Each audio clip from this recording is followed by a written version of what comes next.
સમાચાર જોઈએ વિગતવાર. પેપર લીક પર પ્રધાનમંત્રી નરેન્દ્ર મોદીના ગુરુવારના વિડીયો પર દેશભરમાંથી મળેલા વ્યાપક જનસમર્થન અને સકારાત્મક સૂચનો બાદ પ્રધાનમંત્રીએ ગઈકાલે પોતાના એક નવા વિડીયો સંદેશમાં દેશના યુવાઓનો આભાર વ્યક્ત કર્યો છે. સોશિયલ મીડિયા પર પ્રધાનમંત્રી નરેન્દ્ર મોદીની લોકપ્રિયતામાં સતત વધારો થઈ રહ્યો છે. પીએમના નવા વિડીયોને દેશ અને દુનિયાભરમાંથી જબરજસ્ત સમર્થન અને પ્રતિક્રિયા મળી રહી છે. વિડીયો વાયરલ થતાં જ માત્ર 24 કલાકની અંદર જ પીએમ મોદીના ઇન્સ્ટાગ્રામ હેન્ડલ પર લગભગ 10 લાખ નવા ફોલોઅર્સ જોડાઈ ગયા છે. પ્રધાનમંત્રીએ ગુરુવારે મોડી રાત્રે એક વિડીયો સંદેશ જારી કરી દેશના યુવાઓ અને સામાન્ય જનતાને ભરોસો અપાવ્યો હતો કે પેપર લીકના મુદ્દા પર સરકાર કડક કાર્યવાહી કરવાના પક્ષમાં છે.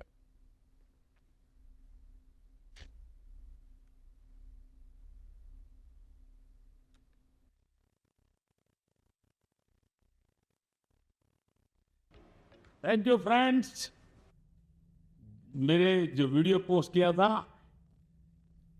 उसको जिस प्रकार से आपने रिस्पॉन्ड किया, सकारात्मक सुझाव दिए, थैंक्स टू एवरीबॉडी।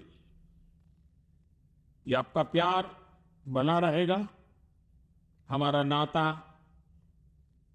और अधिक सक्रियता से जुड़ता रहेगा। थैंक यू दोस्तों।